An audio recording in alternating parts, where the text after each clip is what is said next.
Will the Ripple XRP lawsuit end in triumph, placing Ripple at the forefront of the next wave of regulated crypto services? Or will the SEC strike the first nail in the coffin of all altcoins, turning them all into regulated securities? If the SEC can go back 10 years ago when XRP was launched in June 2012 and say, hey guys, we decided not to tell you for over 1 decade, but now we've decided that you did wrong. If they can do that, they can go after any altcoin. I admit, I haven't been the biggest XRP fan during the years I've been into blockchain, but perhaps the world is changing. The era of free experimentation and open innovation perhaps is coming to an end, stopped by regulators and governments who try hard to preserve the old and prevent change. EU regulators, the SEC, and now last week Dutch authorities put the first person in jail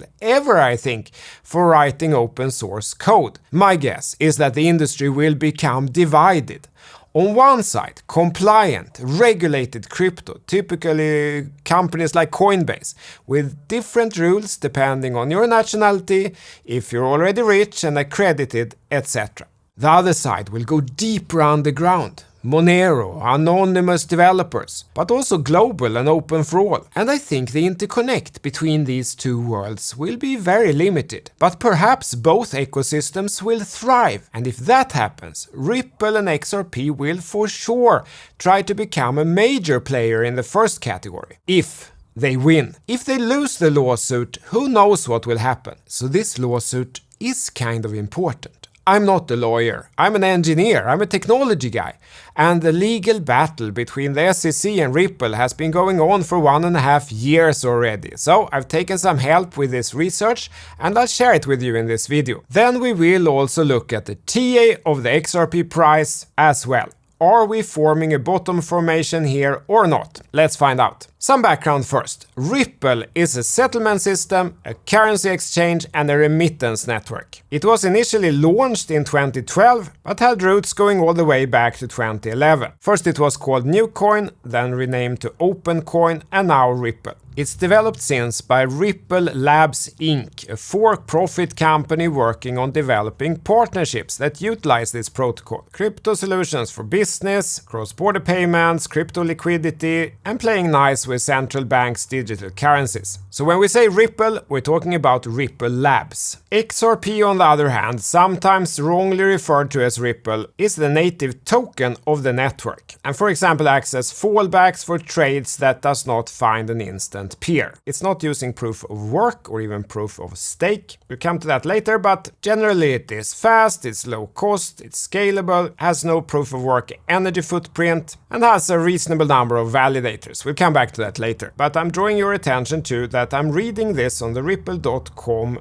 website. There is also an xrpledger.org website, which talks more about the decentralized structure, the community, the centralized exchange, and so on and so forth. We can actually read here in the SEC filing that the network has a fixed supply of 100 billion XRP, from which 80 billion XRP went to Ripple Labs, and the remaining 20 billion XRP to the founders themselves, among others Chris Larson, note that it's wrongly spelled, and Jed McCaleb. Yes, the creator of Mt. Gox. Not this guy Mark Karpelles, but the guy that Karpelles acquired the Mt. Gox Bitcoin exchange from in 2011. The person that at least I always associated with Ripple, Bradley Brad Garlinghouse, joined Ripple in 2015 and was appointed CEO in 2016. In contrast to most other cryptocurrencies, Ripple has always said that they try to optimize the existing financial system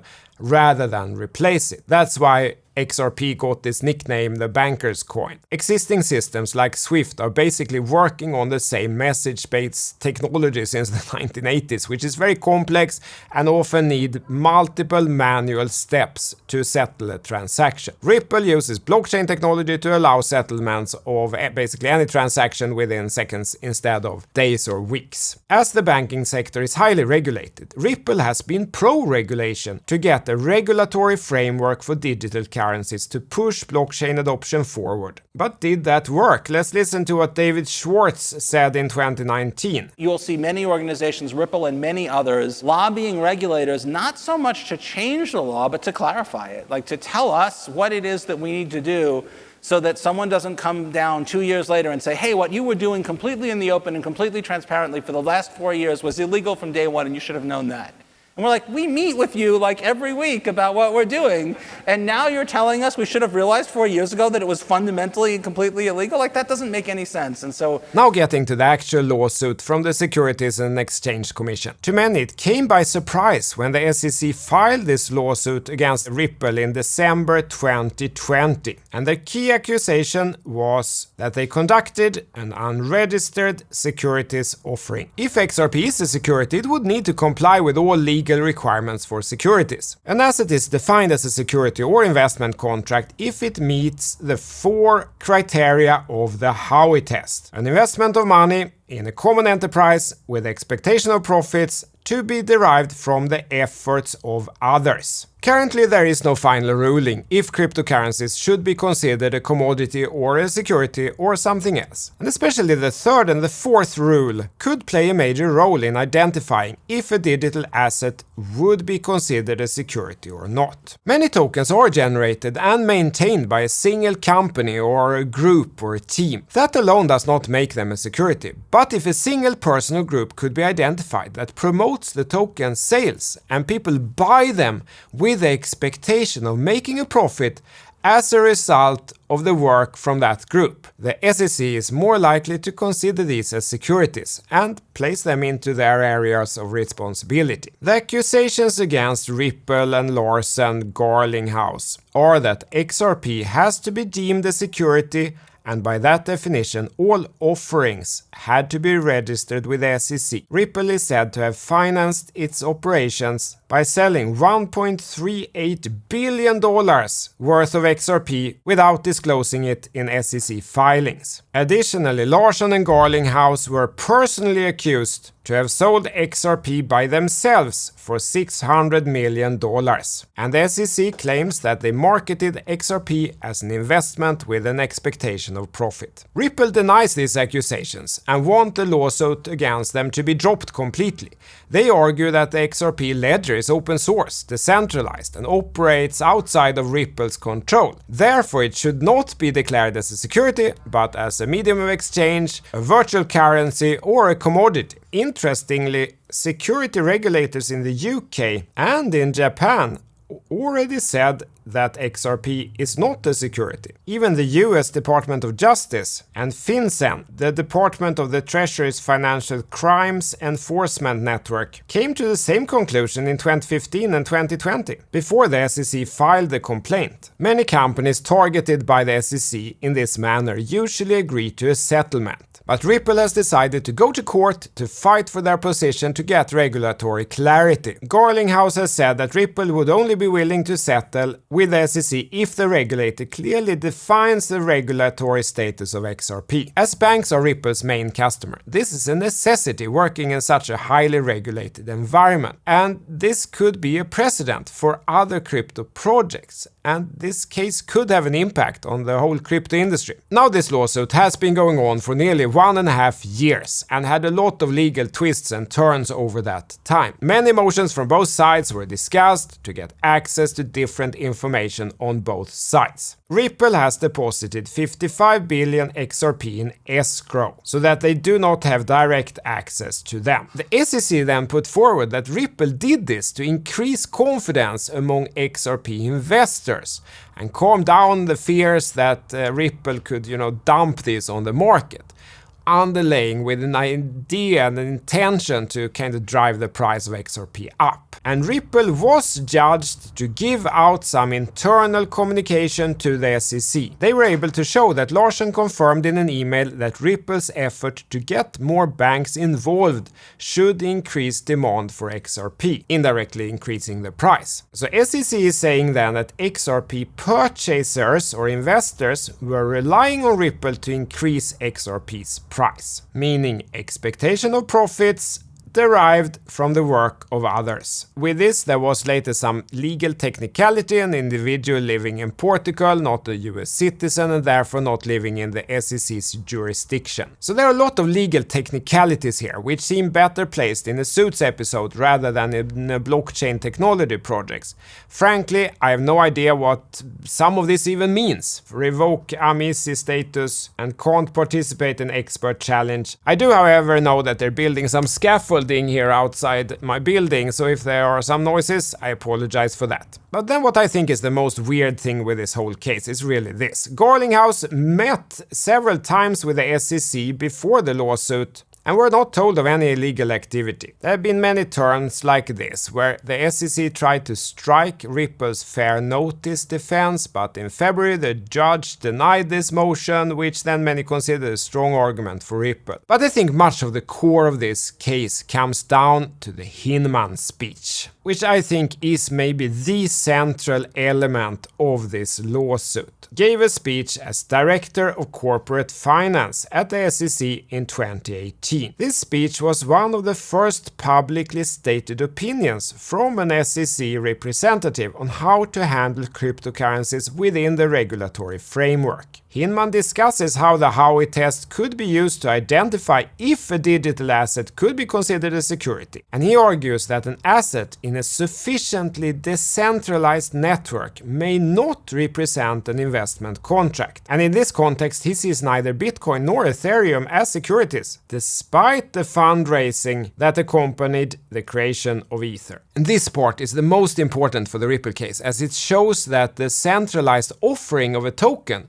may be seen as a security at that time, but it could be morphed into non-security if the network reaches a sufficient degree of decentralization. Despite the SEC's claims that the speech was Hinman's personal opinion and not necessarily that of the Commission, Ripple's argument is that this speech gave the market some regulatory clarity on how digital assets could be classified. And Ripple sees parallels between the ICO of Ethereum and that of XRP and believes that it should also not be seen as a security because Ripple has no control over the validators. Ripple made it clear as early as in 2017 that the centralization of the network is one of their main goals. And in the same year, less than 50% of the validators were controlled by Ripple, allegedly. If you look at the Block Explorer today, we have indeed 136 validators online, and if you count 1, 2, 3,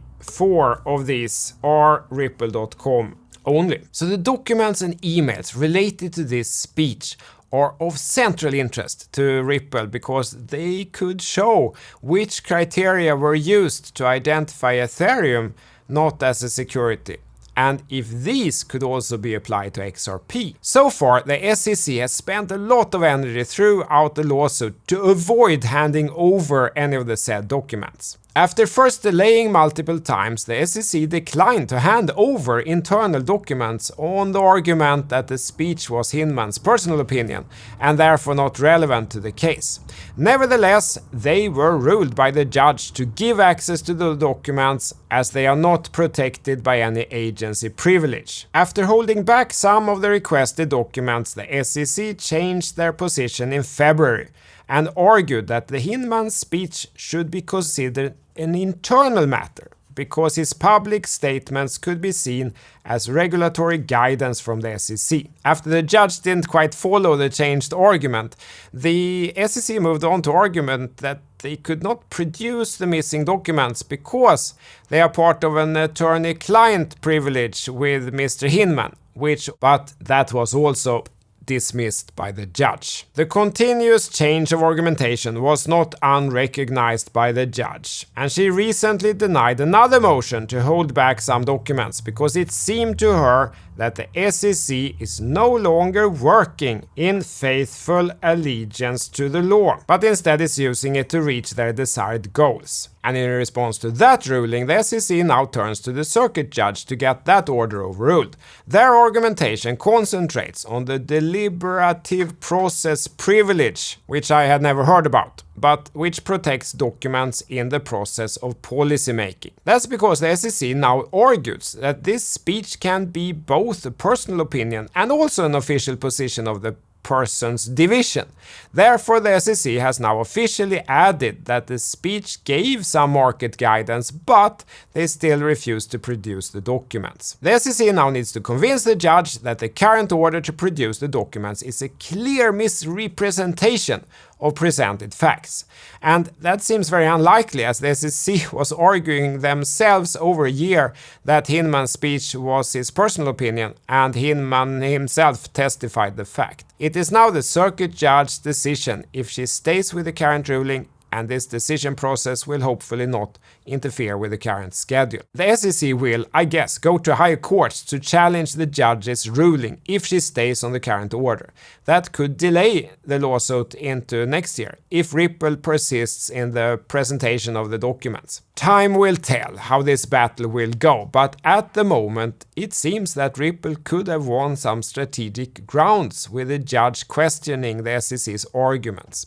Of course, there are a lot more aspects to this case. Next month there will be more expert statements on technical and legal issues, as their written statements should be filed by the end of August. The final schedule sees 15th of November 2022 as the last day to file any final documents. After that, the judge will come to a decision. We can expect a judgment maybe earliest at the end of December or the beginning of next year, 2023. But what does that mean for the price of XRP? Have we bottomed? Are we going up? How does it look? Let's have a look. The XRP is currently only listed on non-US exchanges as a result of this. But despite that, the USD price has held fairly well, especially considering the current market conditions. You can see it's basically on the same level as January 2021. And still up massively compared to before the alt season of 2017 started. I think the most fascinating thing is still this. If we look at XRP versus BTC, we can see that it has held the price basically since 2013, and in the end it didn't matter if you held Bitcoin or XRP from 2013 or 2014 or 2015 or 2016 or 2017 or 2020 or 2021 or for most of 2022. With all this going on, that's actually pretty impressive, isn't it? If we look at the USD chart, the daily candles that I usually use has not provided a good guide, perhaps because Ripple has been a quite slow-moving project. But if we step up the time frame a little bit to 2-3 days or something like that, we get a fairly good reflection of the true trend. 2017 up, 2018, 2019 down to basically mid-2020, then the big bull run, and then retracement from the top in late 2021 to where we are today. And it's hard to say conclusively if that has turned. What we can say with certainty is that this level around 32 cents has proven very significant multiple times in the past. It was a neckline for this massive head and shoulders, which then broke out in November 2020, and that level has now turned into support, which, despite a slight drop below, recovered and now held again. But as in so many other altcoins, most of this just reflects Bitcoin price. So let's look at XRP versus BTC instead to kind of see them relative to each other. And here the picture becomes much clearer. We can see that we're in a range where this level provided support back in 2017 and now provided support again, almost 5 years later. And we also see something else potentially even more interesting. We started getting an inverse head and shoulder formation. It wasn't that far left last year to close this right shoulder and propel this one up to new highs. Unfortunately, that right shoulder has not completed, but if it does, if we climb back up here, break up this neckline, that would be a clear risk-reward long entry under classical charting. We can also see that on most time frames, this downturn that basically started there in 2019 has not really come out. We're still in a downtrend as of now with large online. If this recovers, that will turn up, and perhaps we will need to look at multiple time frames together with the chart construction to really identify the high confidence entry. But having said that, this is a support level and we're not that far from it. No one knows the future, but if Ripple should come out of this lawsuit late December and January while still holding this range and win the lawsuit, that could really close off this right shoulder, provide a well-defined high risk reward entry with stop loss below and propel it forward. And for someone a little more risk tolerant than me, even an entry here with a stop loss below this line could be a favorable risk reward. If on the other hand Ripple should suffer a major defeat in the lawsuit, if we're looking at the weekly candles, good guess is that this trend would simply continue to new lows. So the outcome here is obviously very important. And this lawsuit between the SEC and the Ripple Labs and its founders will hopefully come to an end after almost 2 years. And I think the outcome will have a big impact on the industry.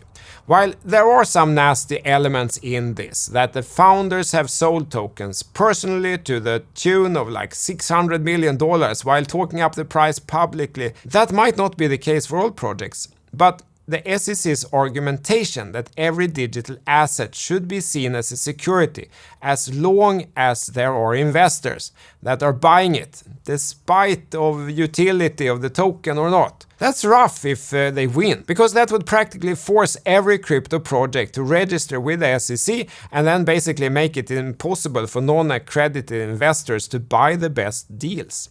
The whole inclusiveness and same for all would be lost with crypto to some extent. The SEC chairman Gary Gensler doesn't mind asking Congress for more money to build up a crypto task force, so make no mistakes, they could go after all the projects. I will keep you updated how this unfolds. What do you think of the latest developments? Many of you probably know a lot more than I do, so please write it in the comments. What do you think about the outlooks for the Ripple and the SEC case? As we talked about, that will be very important. Let me know in the comments. Like, subscribe. See you in the next video. Thank you, tack. See you, Larsen out. Hej då!